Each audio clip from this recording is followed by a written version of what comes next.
স্লোগানে মুখর ময়মনসিংহ নগরী। দীর্ঘদিন পর জামায়াতে ইসলামের কর্মী সম্মেলন ঘিরে এমন আয়োজন। নেতাকর্মীদের অংশগ্রহণে কানায় কানায় পূর্ণ হয় সার্কিট হাউস মাঠ।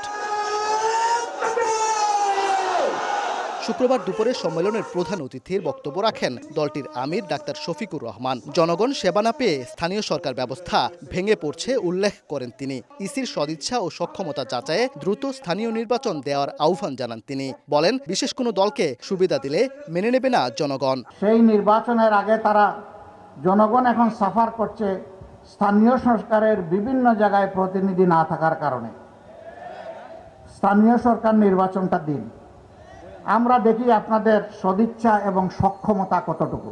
আবারও আনুপাতিক হারে নির্বাচনের দাবি জানিয়ে জামায়াতের আমির বলেন, জাতীয় সংসদের উচ্চকক্ষ ও নিম্নকক্ষের যে দাবি উঠেছে উভয় ক্ষেত্রেই এমন ব্যবস্থা চালু করা উচিত।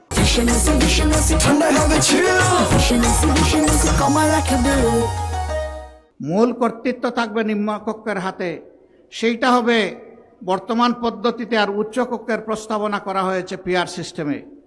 উচ্চকক্ষ যদি পিআর সিস্টেমে প্রয়োজন হয় তাইলে নিম্নকক্ষ নয় কেন?